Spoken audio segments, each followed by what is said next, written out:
Welcome back to another episode of Picking Up the Pixels RPG Love. I'm your host, Boston. Joining me as always is Musum. Hello. And Mina. Hi. Let's just dive right into it with Musum. What have you been playing this past month? Hey, so you remember it was maybe a year ago they announced Persona 5 Royale, and I was really angry that it wasn't going to be DLC. Yeah, you couldn't load up your save file.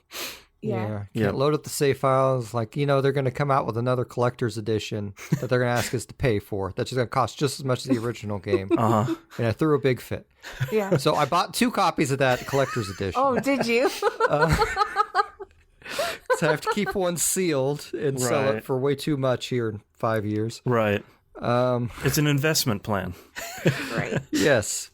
We'll call it that. Right. Forget that I still have my other sealed copy of the original Persona 5 that I have not sold yet. They're curing right now. Like they haven't hit, peak price yet. No.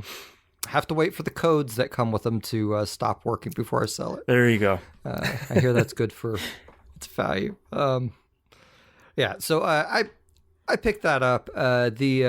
Just kind of like some things that came with the game that have nothing to do with actually playing the game.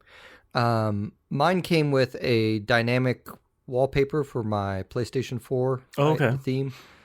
And it's like as a wallpaper, it's not great, but it plays Persona 5, like some of the new music from the game. Yeah. Just when you're on your dashboard, which I know is going to get old after a month, but right now is freaking awesome. Yeah. And it's funny too, because I'll be in the TV menu where the theme is not active, so the music's not playing, and then I'll click, let's watch something on Amazon Video, and then briefly the music will come on while Amazon Video is loading, and I'm like, did I click on the wrong thing? Oh, right, no, right. My wallpaper's just awesome. But I also want to say it's ironic that it is a very difficult wallpaper to discern. It's too busy. Oh, right. And I find that ironic since I think the Persona designers are make some of the best looking UIs ever.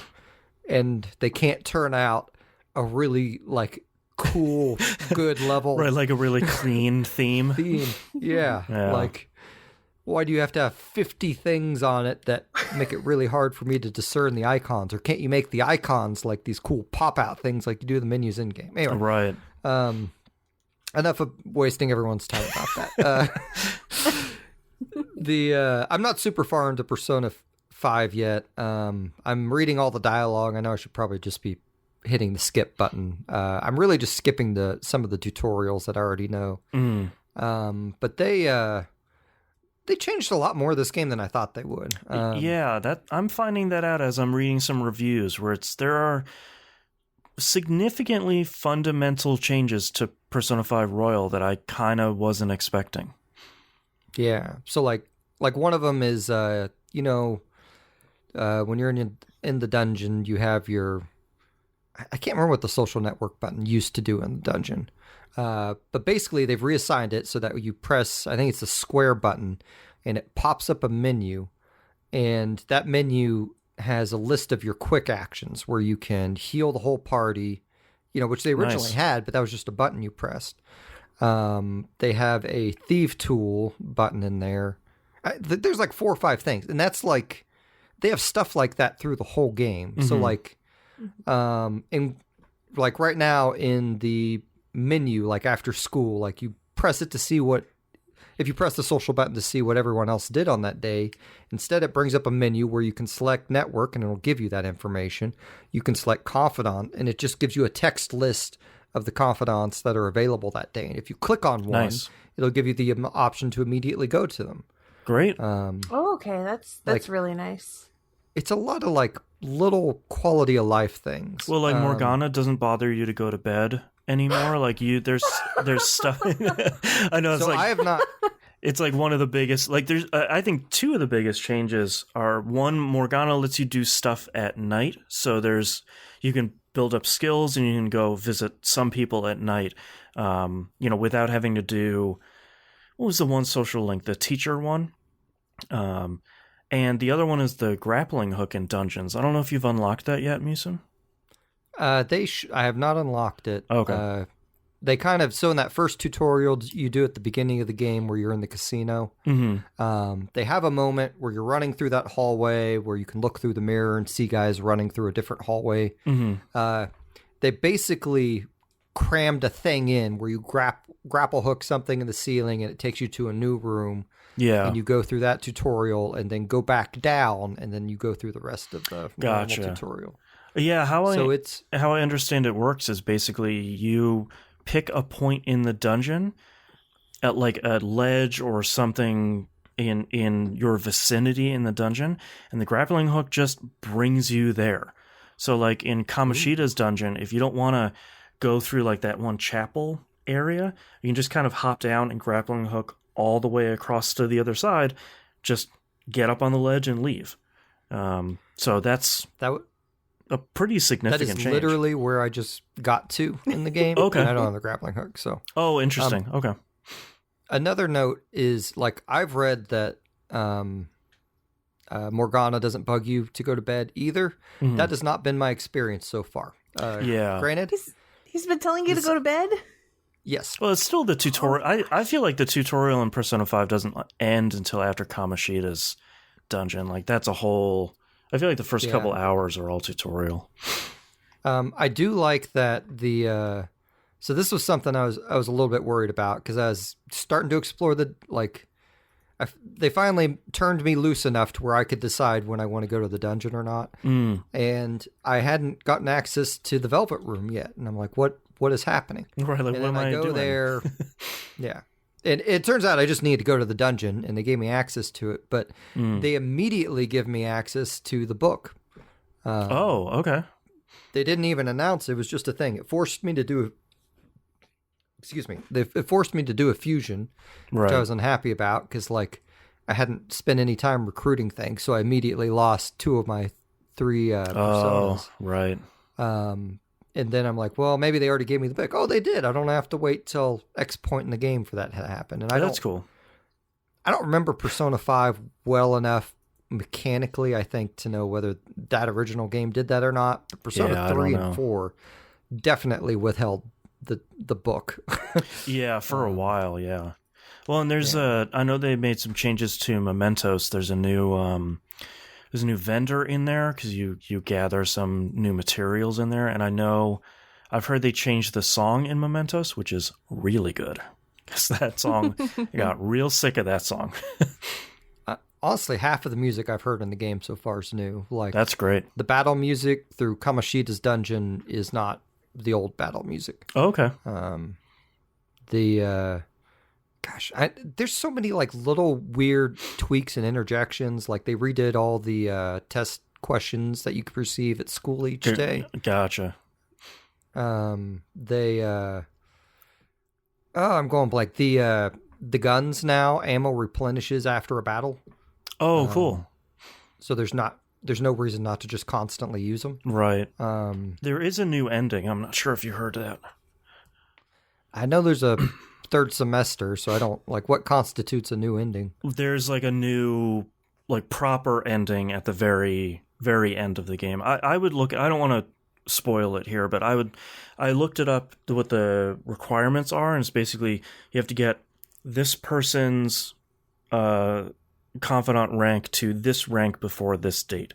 So I'd recommend looking it up because it seems really easy to do, and if you sort of prioritize it. Well, and that I'll look into that. If it's the like I hadn't decided who I was going to romance, and I may just romance the new character, right? Whose name I didn't write down. Like she's like I've read online that you don't actually get her in your party until the 3rd semester.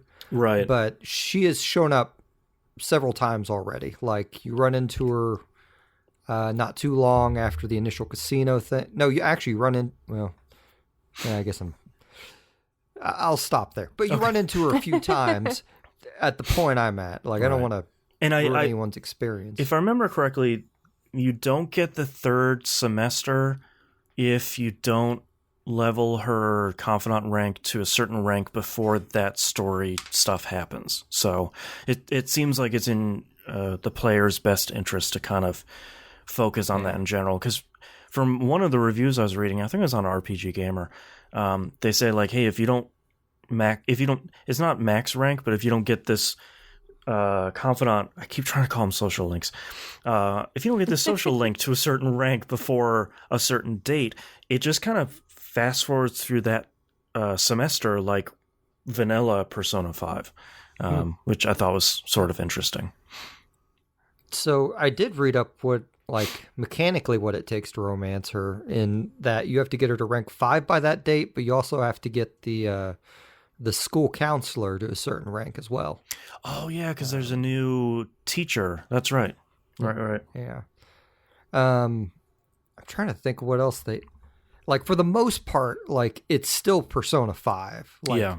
They've made a lot of quality of life changes, like that Japanese J-pop take on, like, American 70s fusion and funk and whatnot is still freaking awesome, and some of my favorite stylings of the soundtrack. I don't remember who asked me, but they asked me if Persona 5 Royal is like Persona 3 FES and Persona 4 Golden, and the answer is yes. Like, it's still the same game, it's just that they've added a little bit of stuff and kind of smoothed any rough edges from the original and kind of made a bunch of quality of life improvements.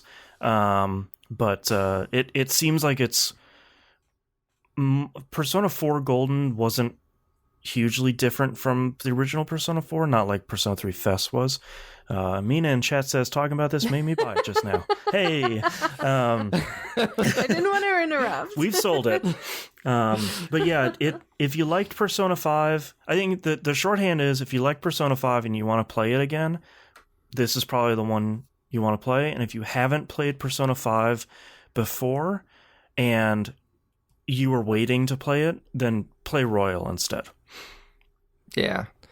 And gosh. Okay, I have one more small mechanical thing to mention on it, and then I'll move on. In the original game, you didn't get the baton pass until you leveled up your social confidence. Oh, I forgot about that. Characters.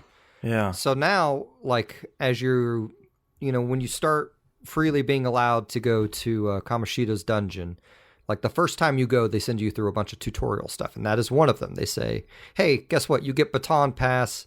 Whenever you pass it to someone, they get increased health and SP regeneration. Nice. And that magnifies every time you pass it. And then if you manage to get it to all 4 party members, that 4th party member can make an action that doesn't cost any HP or SP. Wow. That's pretty great. It's pretty nice. I like it. It's in my mind, like, I had just started the game earlier this week, mainly for this podcast. I just thought, I'm really into this Assassin's Creed Origins, but I'll play this because I literally have not played hardly any RPGs this month. Right. And then I've just kind of stuck with it through the whole week, like, between, the music and the art style, and, like, I have a lot of heart for this game, and especially this first dungeon, because no boss in any game needs to be put down as much as Kamoshida does. Right.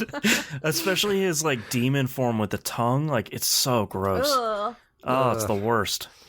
Gosh. But I'm really curious to hear, all 3 of us on the show sort of had problems with, let's say, 2 or 3 of the dungeons in the game, like the Egyptian one dungeon, the space one, and especially the ship one.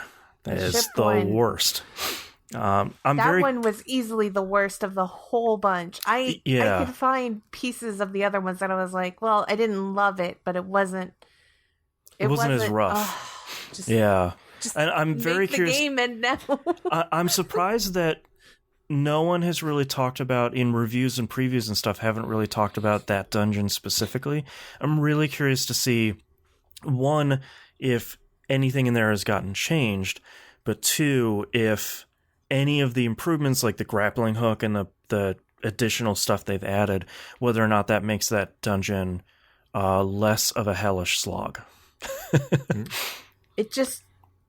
Like, my biggest complaints were that dungeon right there was so, because of its design and what it was, it made sense that it would have, like, narrow hallways everywhere in a very, like, repetitive sort of looking thing happening constantly.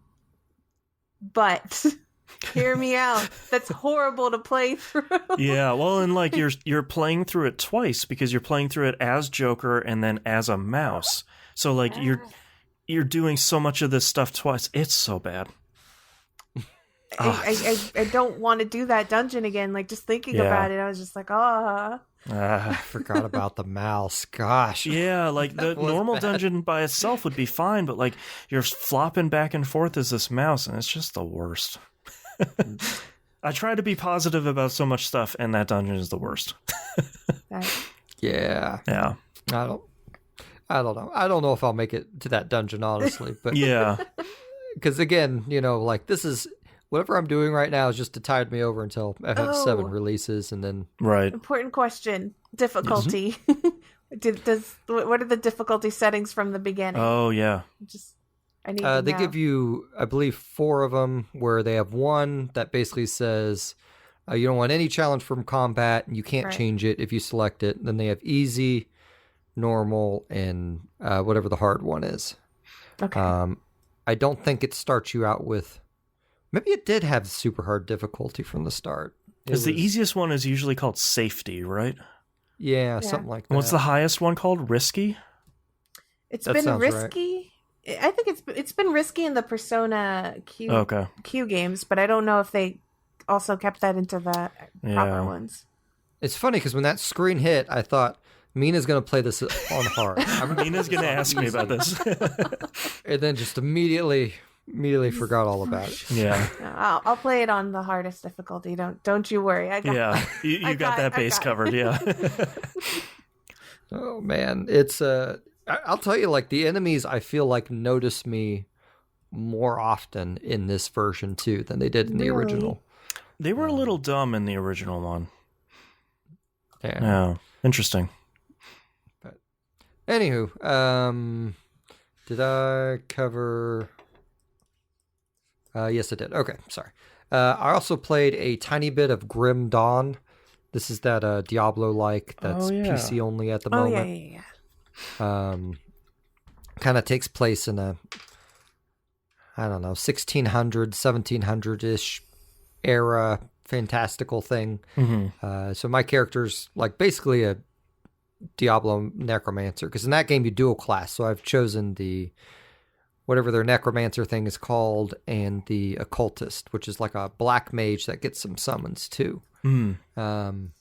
That game is really difficult to figure out where the heck you're supposed to be going if you've stopped playing for months on end. Right. Like I got in there and there's like a dozen locations on my map I can warp to. It's like, well, I can go to the furthest one, but I feel like I got past that or something. And I see these quests that are telling me to do a thing, but there's no markers on my map telling me where to go to do the thing. Right. And then I went in and playing it's fun. And then I remember the criticism that I keep forgetting to bring up everywhere, and that's for these summoning classes in these Diablo-like games, guys, you have to give us more information on the screen about what we've summoned. Like, I feel like... Right.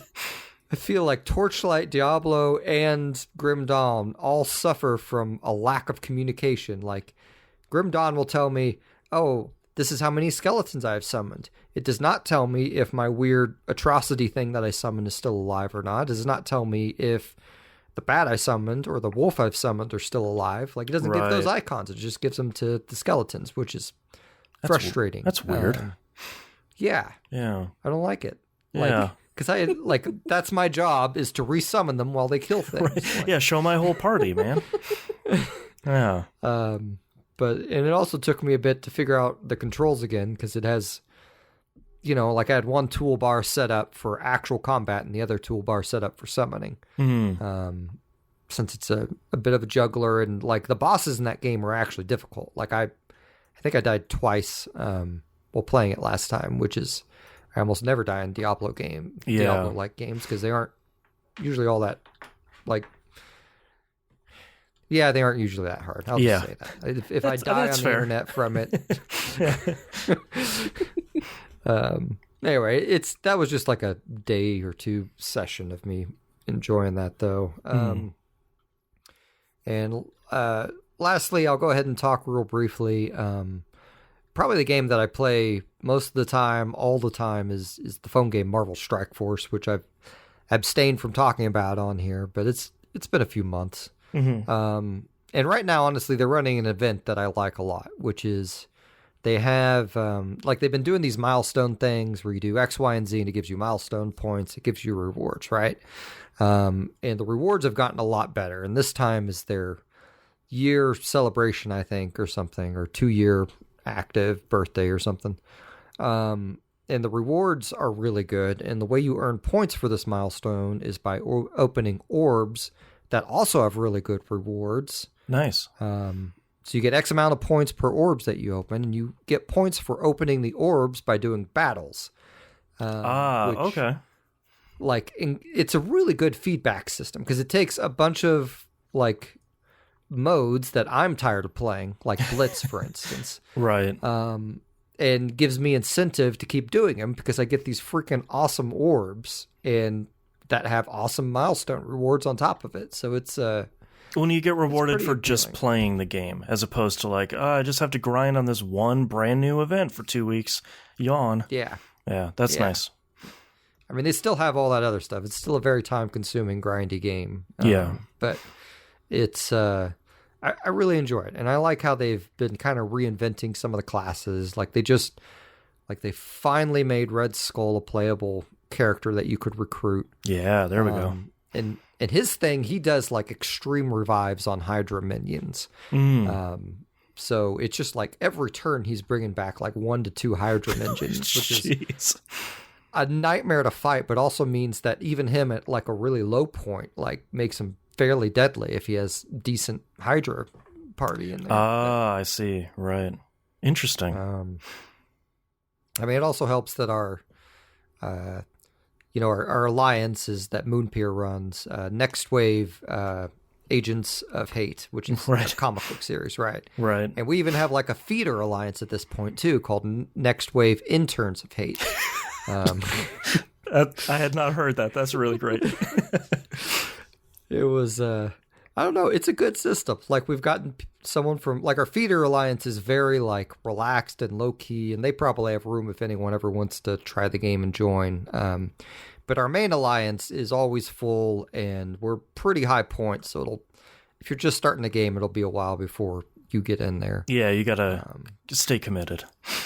Yeah, but I don't know, man. It's just one phone game that has somehow managed to stay on my phone all this time that I go in phases. Right now I'm on a good phase where I'm like, I like this game. I'm going to do this game while I do everything throughout my day. And there are other times where I'm like, I just need to quit.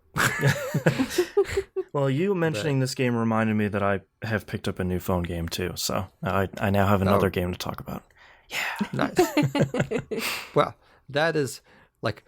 I spent 2 hours revisiting Epic 7, but like, I don't know that that's... Yeah. I literally just logged into the game. I'm like, it didn't give me a free character. And then I realized I'm done with that. Pretty much them introducing pets to the game kind of killed my investment in it, and I haven't gone back in a couple months. Yeah, sorry, Epic 7, you had too much of a good thing. It's such a good looking game, but it's too much. It is asking too much of me, unfortunately. Yeah. But it's seeing the graphics in it makes me want to play it again. But yeah. Anyway, that is all I've been playing. All right, Mina, how about you? So I have continued playing randomized ROM hack games. I played more of the Final Fantasy IV Free Enterprise. I've been trying a bunch of the settings. So I think I said this the first time, but you can make the settings anywhere as easy to as hard as you desire. So I've been making the settings more and more difficult, trying to see what are the limits that I can go through. And like there are some seeds I've generated where it's been too much of a hassle to try and figure out my way through. Oh, right. Because you'll have things like there's 2 ways to get underground. In case if you weren't familiar with Final Fantasy IV, there's basically 3 types of overworld. There's the planet Earth, I guess we'll just call it like just the overworld. The surface. And then there's the underground where the dwarves are. And then there's the moon. Mm-hmm. So the way to get to the underground, there's two ways. You can either take the hook path or the magma key. The magma key, you just toss the magma key and you're all the way down and you can do whatever you want. The hook path is a little more, you have to go through certain bosses to make it to the underground. So it's not as free and easy. So sometimes I'll generate a seed where you have to do the hook route because the magma key just isn't obtained anywhere on the overworld.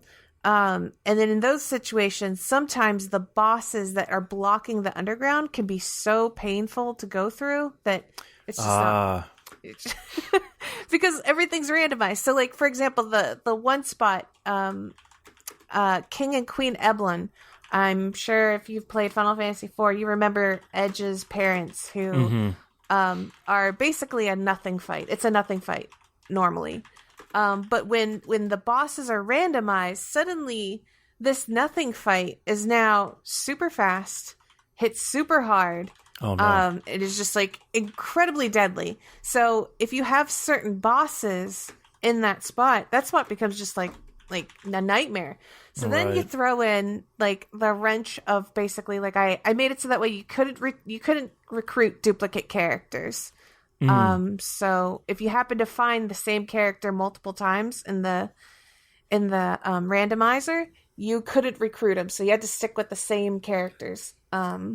So I hit up all the spots. I didn't end up with any new characters. So I'm trying to go through with just Atella, and I think it was, I always get these two mixed up. Porum, the girl. Oh, okay. Girl twin. Just the two of them? Just the two of them. And I come across an enemy that hits for, I think it was like, he was hitting for like 800 damage or something. And Tella is a brittle old man. Right. And Porum is a tiny little girl. And neither of them could take that hit. So I ended up being like, this isn't. Probably not going to work out. I'm not going to do this scene. Yeah. So like sometimes you come across those. I think for the most part though, like unless you're really putting all the like constraints on a seed like the way I was, you're not going to come across something as awful as that. That's just like a one-off terrible outcome. Yeah, like your default seed is going to be a lot more balanced and fair. Yeah. So, I forgot to tell you that your dive into free enterprise has inspired me to look at other randomizers, and I found two of them that I think I'm going to try out. One I was playing around with today, which was Symphony of the Night. I'm going to try that one out because I know that game like the back of my hand. And the other one is Final Fantasy V. That has a fairly robust randomizer that has a whole bunch of options. I think I'm gonna probably before the Fiesta this year. I'll probably try some random runs of that because that seems like it could be pretty fun. And the communities for these randomizers are ever growing, and the modding community around it are very supportive. So I ended up trying another randomizer with a game that I am not familiar with. Oh, okay. And because I've only played it once, so I'm not familiar with the game, if I'm being honest. And that is Final Fantasy VI. Okay. There are two randomizers out there for Final Fantasy VI, and they are very different from each other. Okay. So one of them's like maybe like Beyond Chaos or something Chaos. I've heard of that one. Yeah. So that one's crazy. It is aptly named. Okay. Like that makes like both of them have been named perfectly, might I add. So Beyond Chaos is chaotic. It's like they randomize a ton of things about it, from character sprites to like equipment effects, like everything's so even a veteran of Final Fantasy VI would have to like basically slowly work their way through a seed like that. So I didn't play that one, but that one exists, and I'm acknowledging it. So the one I actually played was Final Fantasy VI Worlds Collide. Okay, so, I think I've heard of this one too. So Worlds Collide is basically, it's the closest thing to like the free Enterprise, where they give you the airship right away. And when you go and touch the helm of the airship, it says like, do you want to go to the world of Ruin, or do you want to stay in the world of Balance? Which way do you want to go? Oh, cool. So you can flip back and forth between the two. Wow. And so recently they just added a new feature to this randomizer, probably like a week, not even a week ago. And the new patch is called character gating. And what the character gate does is like, so let's say you start out with Celeste. So there are certain checks in the game that are free for everyone to look at, like locations you can go and do the events at, like the story event. But Celeste has her select number of checks that she's allowed to do if you have her in the party. So you have the Opera House. Is you need to have Celeste to open the Opera House quest. You can go to the basement of the South Figaro town thing where you normally would recruit Celeste. That check is opened up to you. Okay. And the Magitech facility okay. is for, so those are her character gates. So I can't go to the Phantom Train. The Phantom Train event will not be open to me if I only have Celeste. Okay. And so what that does is so like you go to those locations and maybe you'll get like Setzer. You'll get Setzer. And if you get Setzer in your party, then you unlock 2 more checks. You can go to Daryl's tomb and somewhere else. And then like, you know, if you find the other characters, each one will open up more and more locations. Okay. So that's kind of how that randomizer works. And you need to have like a total of, I think, 7 characters. And well, okay, so you can set it up anyway, but like the default settings, because I'm only playing default at the moment. Right. You need like 7 characters and like, I don't remember how many espers to head to Kefka to battle, but you can make it so that way you only need to have like 3 characters or 4 characters or whatever to beat Kefka. Okay. Interesting. And so and then all of the locations are scaled to your party is the way I have it set. So even though like I'm going to like an end game location, or I'm going into like the Opera House with a level 3 Celeste or whatever, everything's scaled to that level 3 Celeste. So that's nice. Yeah, so that's how that works. But there's a lot of different ways you can change it. There's you can make it so that way any chest in the game is shuffled to be randomly any item in the game. You can have it set so that way it's only shuffling the location. So like if there was a chest that had like an elixir, that elixir chest will be moved somewhere in the game. Or you can make it so that way it's pure random. Same with the shop inventory. You can make the shop inventory like pure random or shuffled or whatever. It's like there's a lot of nice little features. You can kind of make this game tuned to like the difficulty that you want to do it in.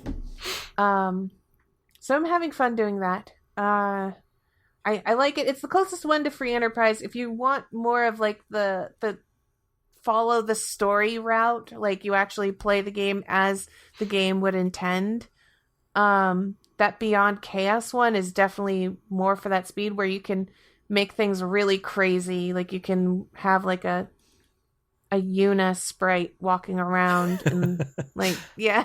Right. It's so yeah, that one's wild. I think I've seen Sonic the Hedgehog in that randomizer. Of course.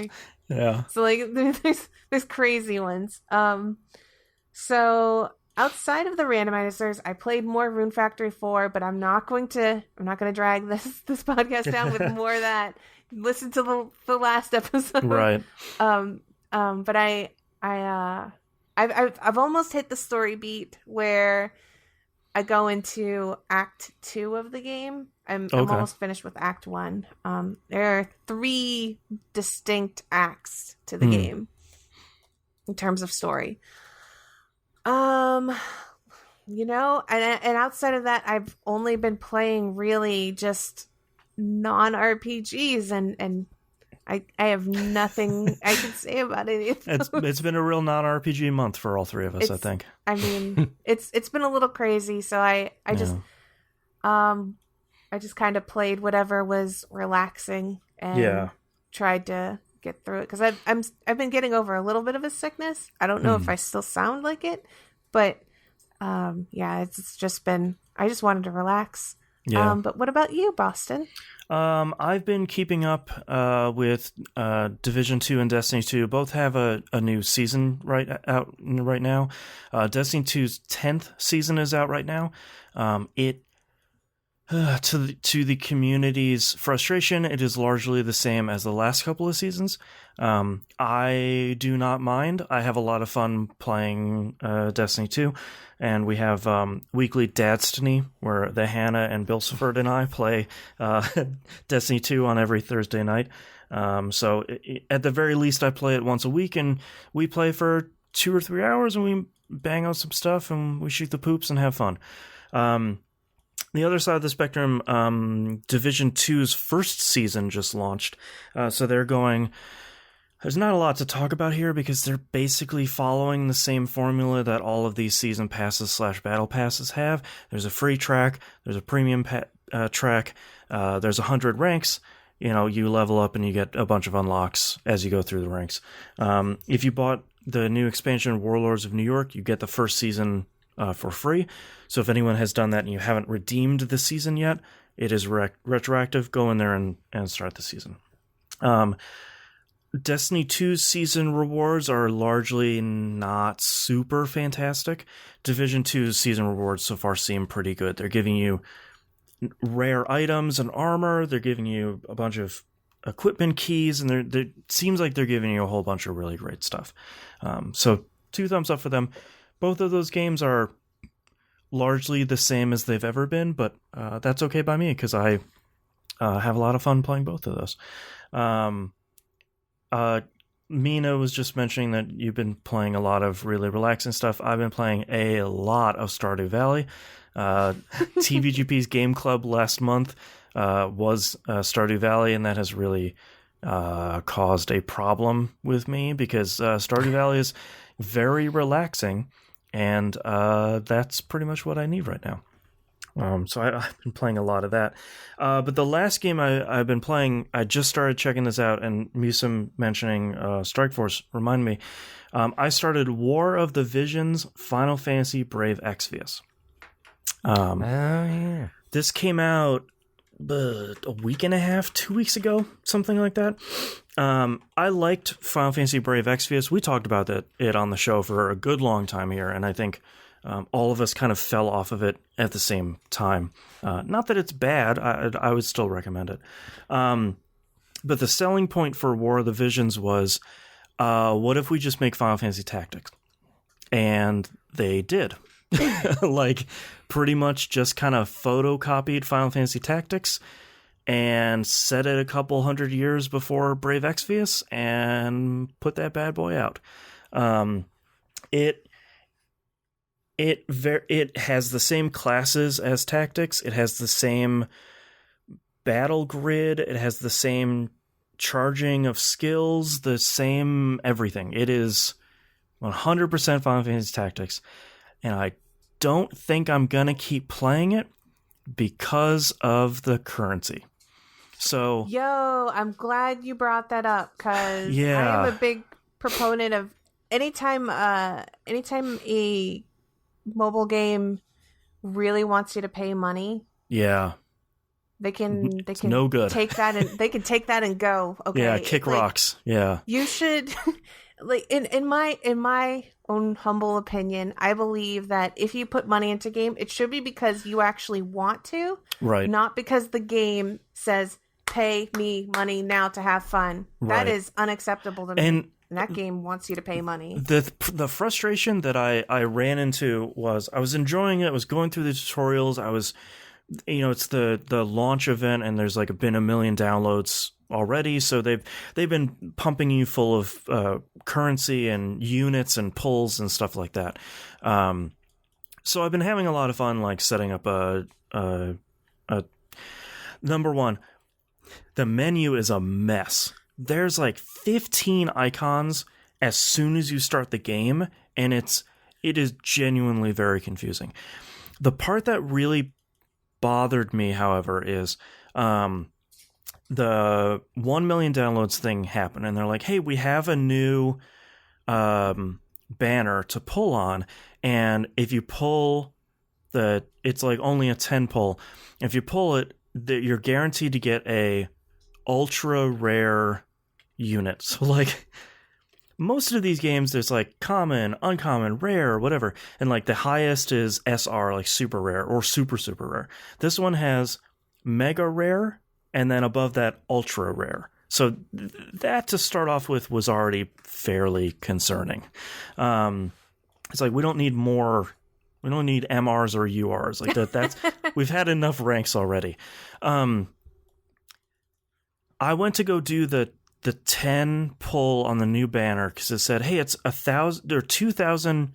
You call them like Visior or something. It's a premium currency. I couldn't, and I had like 5,500 because they're just giving them like candy during the event. I couldn't pull on that banner. Because it was paid only, wasn't it? Because I needed the premium currency, not the free currency. Yes! Get off of my phone. So, here's the thing. This game is a carbon copy of a different game called Alchemist Code. Aha. It has the same thing. And That I've sucks. known about it. Yeah. I've known about this for the whole time. And I was going to let you talk, but I knew as soon as you were like, as soon as you started talking about the guaranteed 10 pull, I'm like, I bet it was paid currency because that's what they do on that game. It's different, but it's the same. Like, it looks the same too. And it pulls from the same resource. If you pulled like on a regular free banner or whatever, it will pull from those paid currencies. Oh, interesting. That sucks. That upsets me genuinely. All right? I don't think I'll continue playing it because like I went and I said, oh, just for grins, like maybe there will be like a really generous 2,500 premium currency like introductory pack like a lot of games do. I wouldn't call like $35 for 2,000 generous.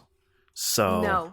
It's never been generous because that's the same thing they pulled on that other game. Yeah, and I think this is really a bummer because I feel like Brave Exvius was never unfair about currencies. Like, you can really slowly get the currencies. They had, like, monthly bundles and stuff. It never pulled this, like, pull the rug out under you where it's like, haha, you have 5,000 of these free ones, like the plebes have. Like... So that irritates me when games do that. When it's like, this is the premium currency, but there's also another layer of this is the paid premium currency. Right. This is the good currency. I don't want to hear that from a game. Okay, understand me? Like, that upsets me so much. I'm like... I'm shaking from how angry I am about that because it's ridiculous. It's bad enough you have premium currency. Don't make it paid premium. And I've known several games to do this, and they immediately get out. Yeah, so I'm probably I was chewing over it all day, and I'm probably just gonna uninstall it tonight because like my recommendation is if you want to play Final Fantasy Tactics on your phone, they have War of the Lions out, the original PlayStation 1 game. It goes on sale every once in a while, but it's like $15 normally, which I know a lot of people say, oh, it's so expensive. It's an incredible, like, 200-hour game, so just go play that, and it doesn't have microtransactions in it. Which I'm normally not the guy where it's like, oh, phone games, oh, free-to-play, oh, like, that's normally not me, but, like, this gross, like, dirty and good premium currency is not gonna work. That's my limit as well. Like, it's... I just can't stand that. Like, if you're going to sell the premium currency, that's fine. But this whole there has to be a separation of your, oh, this is what the free to play players got, but this giant gate ones. Yeah. Get out. Yeah, it really sucks. Yeah. So I was hoping to come on the show and say like, hey, this is another good Brave Exvius, and hey, they changed the battle system, and the how you play the game is really great. The rest of it makes me not recommend it. So I don't think you should play War of the Visions. I think there's also I didn't research this in because I was just I was already immediately out because I knew what was going down like long before that. But they also talked like someone was telling me about how you can only upgrade 2 units or something if you don't pay money for whatever, I don't know if like, I've run into that side of it. Oh god. That's just a mess. And it's like Square Enix is one of the companies that I expect better of in the mobile space, because they have shown through a number of their other games that they can put out a game that doesn't feel scummy like this. And I think that's a real disappointment. I don't know. Like this looks like a carbon copy of Alchemist Code because someone also told me that they're like there are so many systems. Like someone was just complaining about that, and I was like, sounds like Alchemist Code. Like show me what systems you're talking about. And they started showing me all these things, and they were like, you have to like there's all these things that you have to upgrade and this and that, and they're just like there's so many things, and I'm like, they literally copied Alchemist Code and pasted it with Final Fantasy graphics over it. Such a bummer. So man, but that bummer is the last game I played this month, so I sort of organized that the wrong way, I guess. So let's move into something a little more positive. The RPG releases for April 2020. Starting off with the showstopper, Final Fantasy VII Remake comes out on the PS4 on the 10th. If you're listening to this when it comes out, you can preload that on PS4 right now if you bought it digitally. It is 100 gigs, which I talked about before the show. I forgot it's a 2-disc game, so it is real big. So preload that now so you can download the day 1 patch that I'm sure is coming. That will also probably be very big. So I gotta go delete some stuff. There's no way I have 100 gigs free on my PS4. Yeah. No, I have like 2 or 3 live service games on my PS4, so like my hard drive's full. Like, it's a big one. Trials of Mana comes out PC, Switch, PS4 on the 24th. So this is confusing.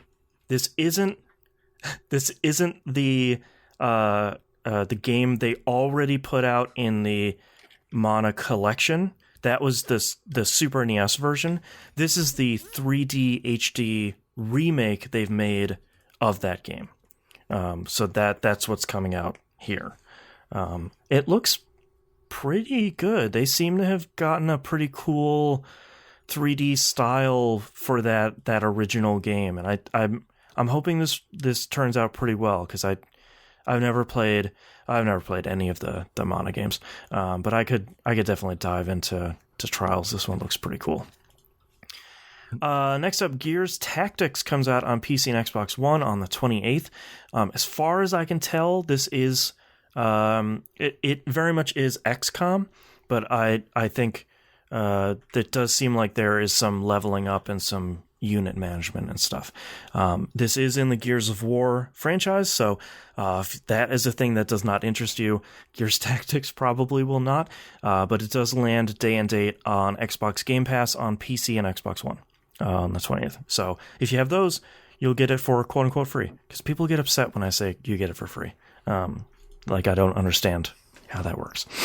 And lastly, Sakura Wars comes out on the PS4 on the 28th. This is sort of Sega's very long-running Sakura Wars series. This is the brand new version of that. If you've never seen this before, it's like a high school management / Wanzer management game. It's very much like, let's go to high school during the day. At the other part of the day, we're fighting in giant mechs, and we're schoolgirls. So talk to me more about this game. Yeah, a game that seems up your alley. I know that they've changed this game a little bit from previous games in the series, so I think it's a little bit less SRPG when you get into the mech battle stuff, because the other games were very much like, hey, here's front mission. Go play front mission. This one seems to be a little bit more action oriented, so I have not fully understood the differences as someone who hasn't played any of the previous ones, even though I've been very excited about them. So if you're a fan of the previous ones, or you've been interested in the previous ones, just kind of keep that in mind, that this one's a little bit different in a way that I wish I understood so I could sell it. Mostly so I could sell Musum on it, because I have a captive audience. But that comes out on the 28th. That looks pretty cool. And I like supporting Sega. We only have one news story this month, and it's a big one that I've sort of been hoping for a while, although it comes in a weird way. The NieR Remaster was announced, and they're remastering NieR Replicant, which is not the way I thought they were going to go. I thought they were going to either remaster both of them or give you kind of a switch between Replicant and Gestalt. But they're remastering it with the very succinct title, NieR Replicant version 1.224744871139. So just put that in Amazon, and that'll send you right there to the purchase page. That's coming out. Yeah. That was really strange. What's so hard to remember? That's coming out PC, PS4, and Xbox One fall of this year, I believe. But yeah, they're remastering that first one, and that is a game that I played and super bounced off of when it was on the 360 and PS3. So I'm hoping that my love of NieR Automata will help me kind of pull myself into this one, although I'm bummed they're not remastering Gestalt, because that would be my preference. If anyone doesn't know, the main character is different between the two. Gestalt, you're playing as Yorha's father and trying to find a cure. Replicant, you're playing as Yorha's brother and trying to find a cure. Largely the same story, but just different protagonists. Do they take place at like the same time period, or Yep. is like one? Okay, It's okay, the exact same story. It's just like you're swapping brother for father. Okay. So, yeah. But someone told me on Twitter that apparently Yoko Taro didn't really like Gestalt, and was sort of that it was when it came out, it was very clearly like, hey, Americans are not going to like this super Japanese Bishonen main character that you put in Replicant, so you got to make a more Western friendly game, and apparently was not a fan of that, understandably. I mean, so, yeah, that makes sense. Yeah, so I think it's a good opportunity for him and his team to kind of put out the game they wanted to worldwide. So it'll be excited to get it, and I might have also just pre-ordered Sakura Wars. But there you go. The games I was going to buy in May got moved out of May, so That's right. Look what you guys have done. We've already made 2 purchases today. There you go. we'll see if I cancel it or not. That's right. That's right. Yeah, it's not set in stone. Yeah. All right, well, that's our episode for this month. Thank you so much, everyone, for listening. If you'd like to visit us, pickingupthepixels.com is where to find us. Everywhere to find and follow us is the right-hand side of the page. Patreon.com/E1M1, the ones are numbers. All the cool behind-the-scenes early access stuff. We're about to unleash a new early access patron show over there. So the $5 a month tier is the one that gets you everything, and that's just $5 a month. I appreciate anyone that is a patron. I really appreciate it, and you help fund the show, because, boy, it is not cheap. Musum, where can we find you out on the internet? You can find the nexus of my musical hub at jbaudio.net. We also have I guess it's not a pre-order. We have a Steam page for the video game I've done Sound and Music on that's coming out. It is called Solos. It is by the company 66 Games, which I'm a part of. Yep. We will be releasing it on Steam at some point over the next month. Soonish. Yeah, soonish is the good word. Impending. It may be next week. I don't honestly know. Yeah. But it is happening soon. We're targeting other platforms, one in particular, but that is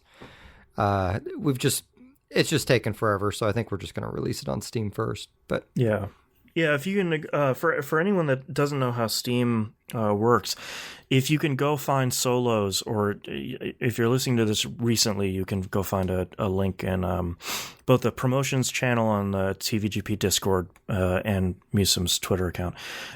Wishlisting games on Steam helps an incredible amount for discovery. So I hate to put it this way, but even if you're not going to go buy it, you should. Yeah. Please put it on your wish list because it helps indie studios like the one that Musum is a part of get more discovery on their title. And after watching the trailer, this game looks dope. So you should definitely go check it out and put it on your wish list. It's called Solos. It is play tested really well with little kids too. Nice. So those are the ones that, like, because we've done a lot of booths with this game, and those are the ones who wind up playing it the longest, or like elementary school kids. So cool. Just FYI, if you're a parent, might be a good idea there. Yeah, go check out Solos on Steam. Mina, where can we find you? You can find me on Twitch or YouTube under Mina KO Rocket in Boston. E1M1.com is where you can find everything. And I think that's it. So our adventure continues next month. Bye. Bye-bye.